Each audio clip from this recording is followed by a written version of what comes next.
welcome to the latest edition of the All in Skills podcast. Today, I'm very happy to be joined by Byron Mavrick from Mavrick Partners, Chartered Accountants, in Perth, Western Australia. Is that right, Byron? That's right, Colin, yes. Well, thanks for being here today. I'll just ask you to tell us a little bit about who you are and what it is that you do. Yeah, sure. Well, I manage my own accounting firm, one of 8 people here, and we just do tax and accounting for small and medium-sized businesses around about Perth and, well, actually all over the country as well. So it's tax and accounting. We audit self-managed super funds, and we do bookkeeping for clients who, don't particularly want to get involved in doing their own Xero file or MyOb file. So accounting is just one of those industries where there's no end to the amount of work that needs to be done. So it's a good place to find yourself.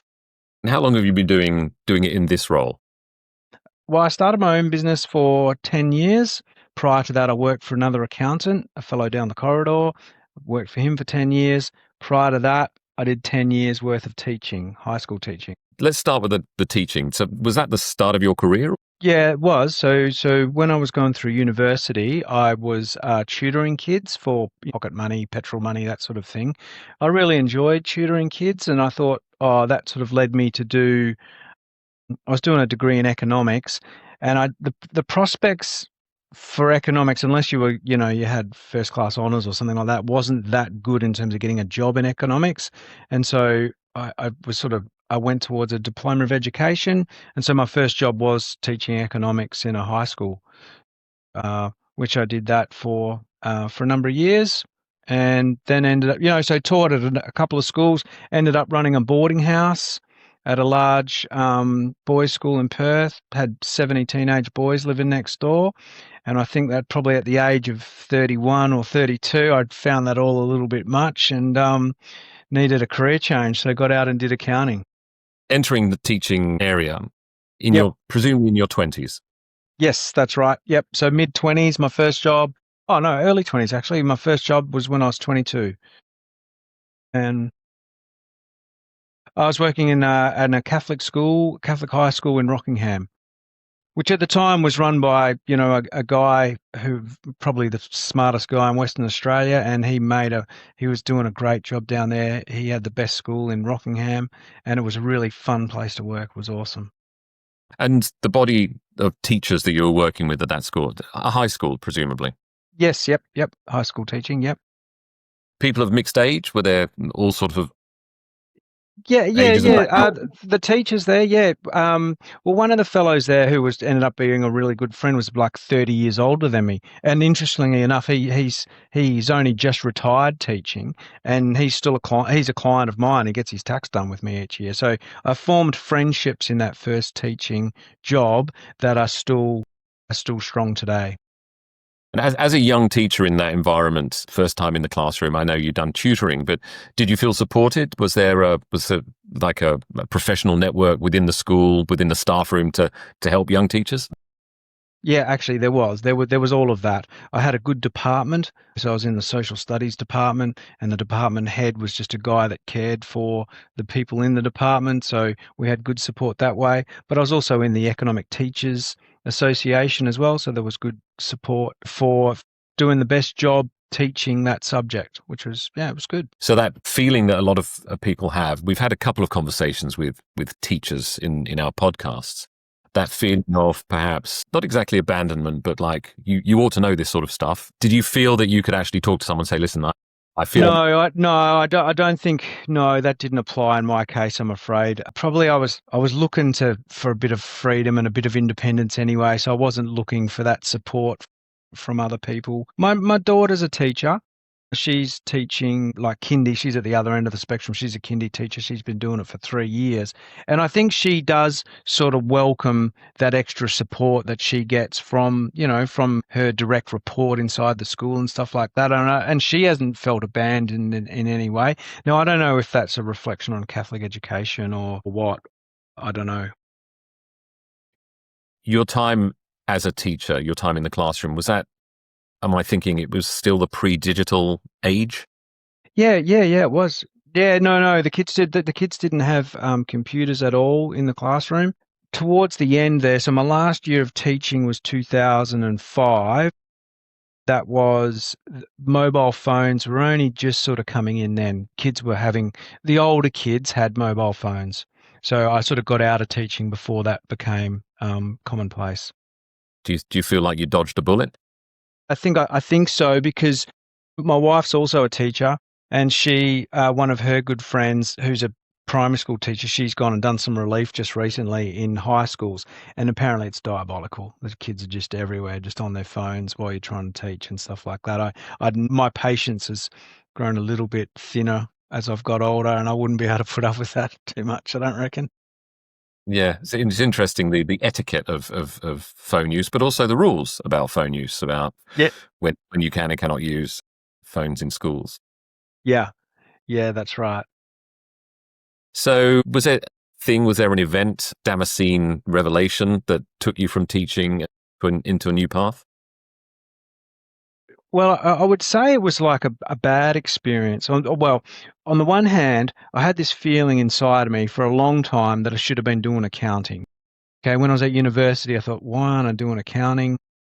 Then when I was teaching, I was thinking, why aren't I I should be doing accounting. But I had a discussion with my wife at the time. I would have been, say, 3 years into my teaching career. And I said to my wife at the time, I said, look, her name's Caroline. I said, Caroline, I'm not really enjoying teaching all that much. I actually need to get out and do something else. Now, she was studying teaching at the time, and she said, no, hang in there, Byron. Like, just think of the holidays we'll have together and stuff like that. It's going to be great. And so I did follow her advice. I did hang in there. My final school, I was in a very well established, elite private boys school, and yeah, there was not a good culture there in terms of it was like do it. It was our way or the highway sort of thing. And I didn't, I'd sort of been around at a few different schools and I was used to doing my own thing and I didn't fit in all that well. And I copped it as a result. And I was pretty miserable working in that job. So when an opportunity came and I was thinking about accounting, and by luck, it was that sliding door moment. By luck, I was just chatting to a fellow who owned his own accounting firm at a party. He'd had a few beers. I'd had a few beers. He said, well, look, if you're not enjoying it, why don't you come and work for me?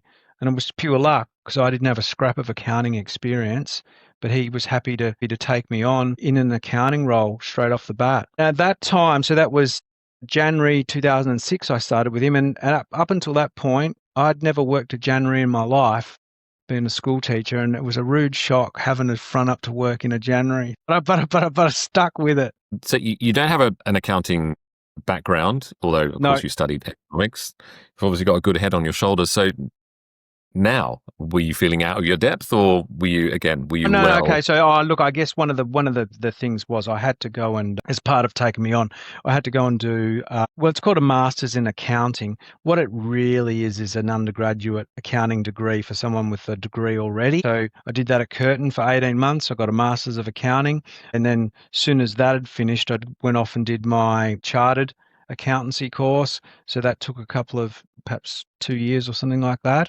So there was a period of about 4 years where I was working during the day and studying at night to make that career change stick. That's what I needed to do.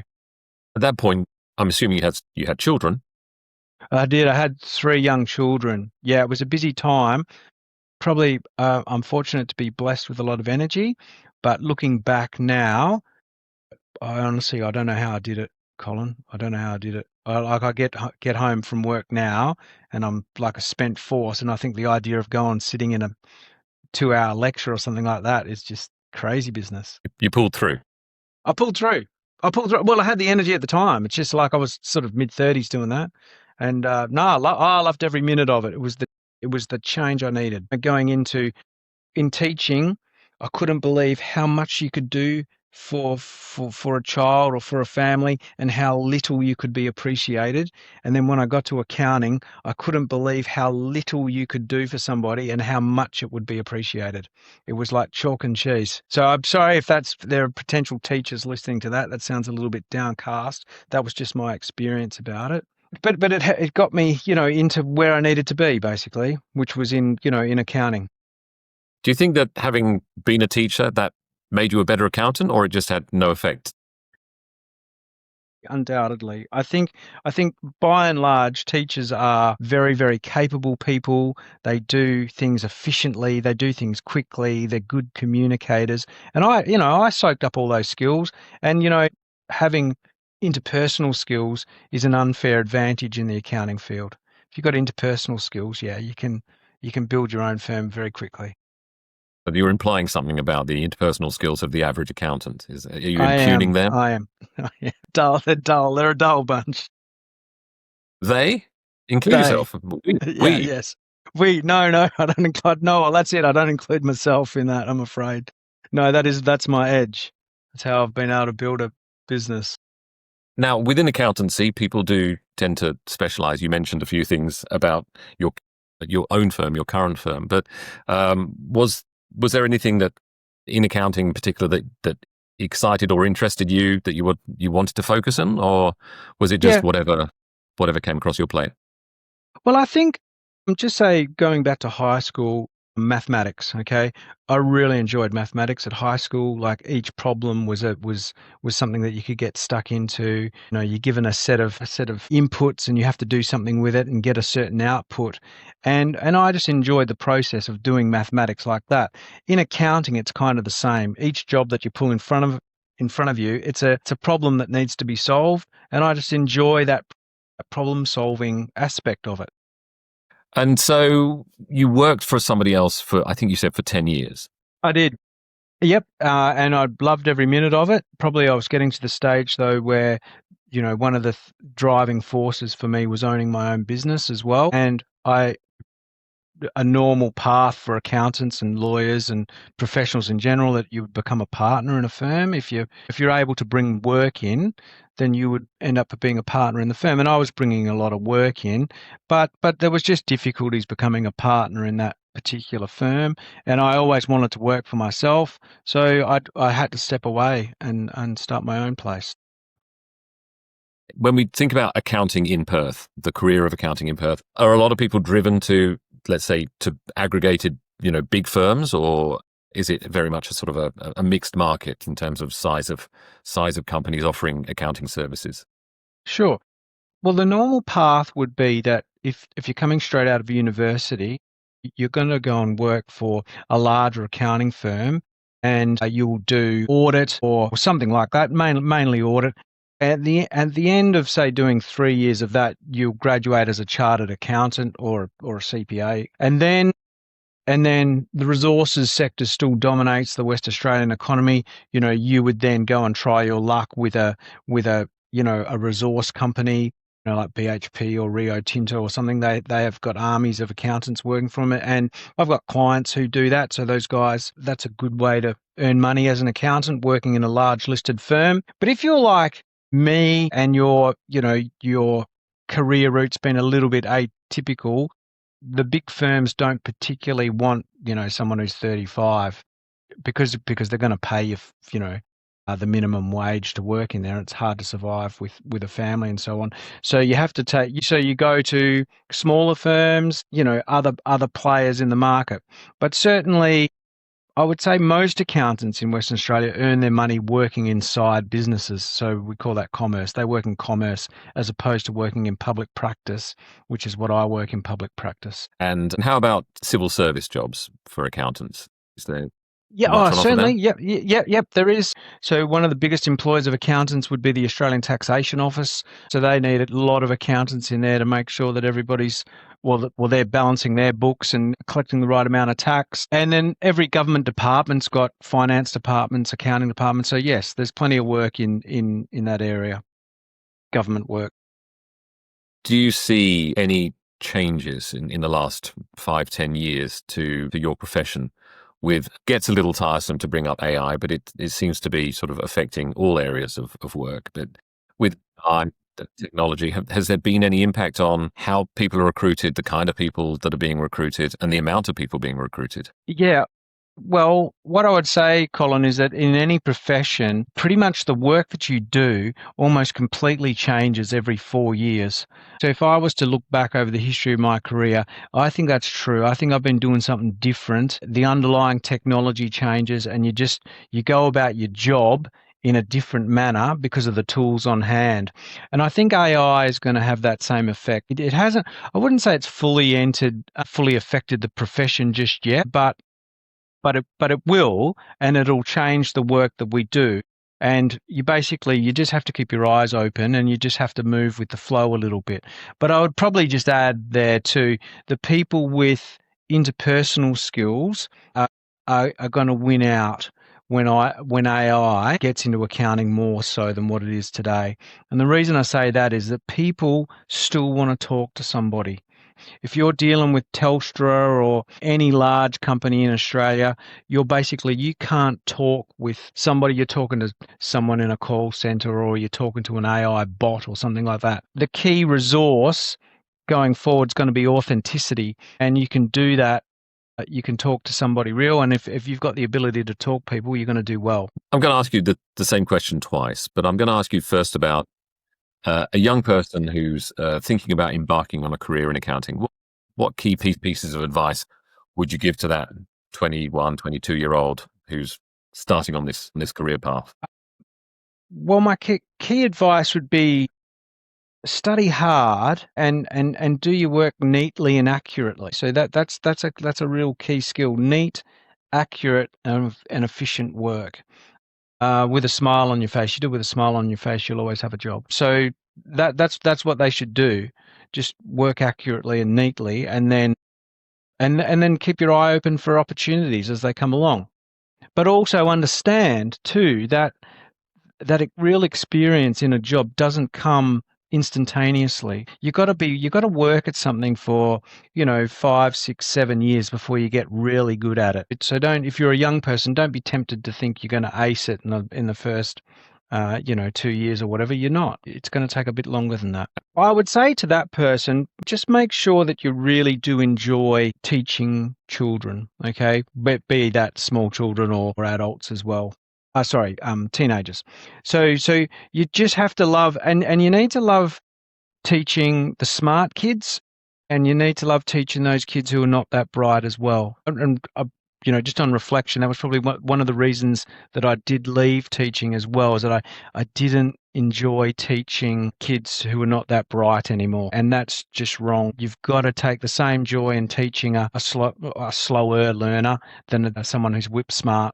You're always going to come across something difficult when you're in accounting or law, and you've got a difficult problem. The people are difficult to deal with. The finances are difficult to deal with. They don't necessarily want to pay your bills, but if you put it off and procrastinate with it, then the problem that's sitting in that file is going to grow and grow and grow. So things are best dealt with quickly in accounting. Yeah, that's my advice. If you've got a problem, deal with it quickly, and then that way it doesn't grow. Right. And let's talk a little bit then about what you currently do. So you Sure. made that decision, I think you said a decade ago, to go it alone. Yes. First question I have is, how was that in any way awkward or uncomfortable when you turned to your boss and said, right, I'm going down the corridor and doing my own thing? No, I don't think so. I think he knew that he wasn't in a position to have a business partner at the time, and he recognized that it was going to be pretty futile for him to try and keep me there. So it wasn't difficult in that way. No, it was fine. So what I did, I'd built up a sort of a collection of clients that I had brought into the firm. I ran some numbers, and I thought, right, if all those clients come with me, okay, I'm going to have enough money to pay the mortgage, and I'm going to have enough money to pay the school fees. There mightn't be a lot left over, but the security was my wife was working full time at the time as well in a teaching job. So I felt it wasn't completely economically secure, but I thought I'd be able to get away with it. And were you in your 40s at that point? 42 when I started my own business. Yeah. Okay. And then did you literally start on your own, or did you start with a small team? I started on my own, and within about a week and a half, I realized there was no way that I was going to be able to do it on my own. So I had to go back to the accounting firm that I was working in and tap someone on the shoulder and ask to see if they would come with me. So I cleared that with the boss, and he was happy enough. It was someone that I'd brought into the firm as well. So they had to leave their seat in the firm and come with me. And so there was two of us for a period of time, and then we just couldn't keep up, and so we hired a third person. Yep, fairly quickly, fairly quickly. And so are you all accountants? Yes, yeah, everyone's an accountant in this firm. Yeah, I don't have admin staff, you know. A traditional accounting firm has probably got someone who's purely doing admin at the front desk, and we've just never gone to that model. It's always been just, as an accountant, you've got to do that little bit of your work. Presumably the software has got to the point where you're able to manage the entire team without use of an admin.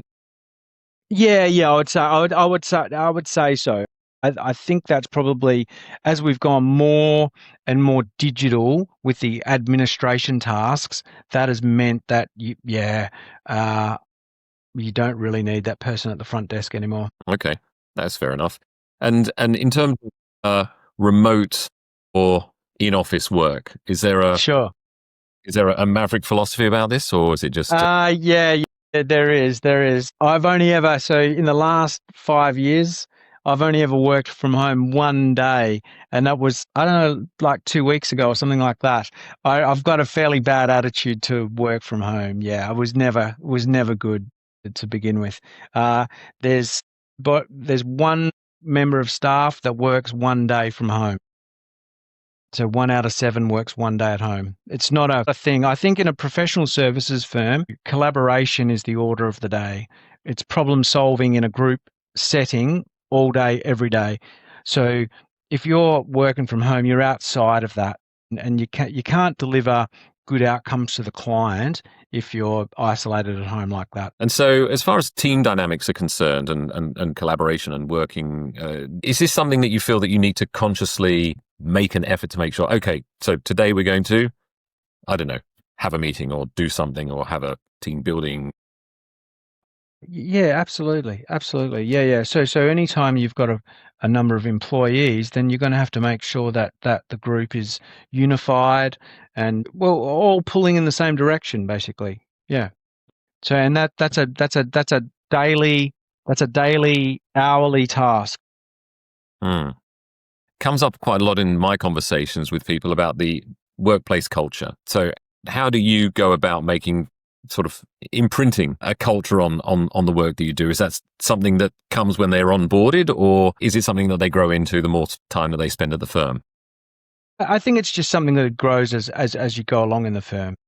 Follow your passions. You know, on the one hand, people say, well, follow your passions. Well, some people say, well, that's bad advice, because what happens if your passion is being on stage, and there's only so many jobs for people who are being on stage, and so you're following your passion but you can never earn a living doing it, so that's problematic.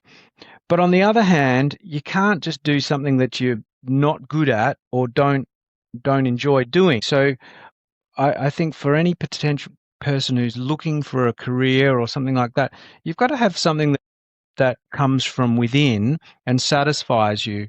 I'm lucky it happens to be working in administration and accounting. That does satisfy me. I'm good at it. Okay. But and then that's the job seeker's role, is to find where that is. And so I would say to that young person who hasn't settled yet, just go out and do a lot of different things. You know, go out and just try things. Go for work experience at different places and so on. Pretty early in the piece, if something's not working for you, you go, nah, I don't like this. Like, I couldn't imagine working in a restaurant out the back or something like that. Like, that just wouldn't suit me at all. It'd be too much stress, too much. How do you organize food on 5 different plates all at once and stuff like that? No way. I did work on a building site once, and it just felt dangerous. I just felt it was multi-story, and there was stuff dropping from the top, and I didn't have a hard hat on, and I just thought a brick is going to fall off the top there and dong me on the head. So, working on a building site was out. I picked cabbages for a week once. I went down to a farm, and there was cabbages as far as the eye could see. By the end of the week, we'd picked the lot. By the end of that week, I knew picking cabbages was not for me. I was on a journey. Yeah, but I wonder if you started the week thinking, I think I might be a cabbage picker. No, it was just for holiday. It was holiday work. But you know, but there was people there. That was their job. You know, like that. They were full time on the picking machines, driving the tractors and stuff like that.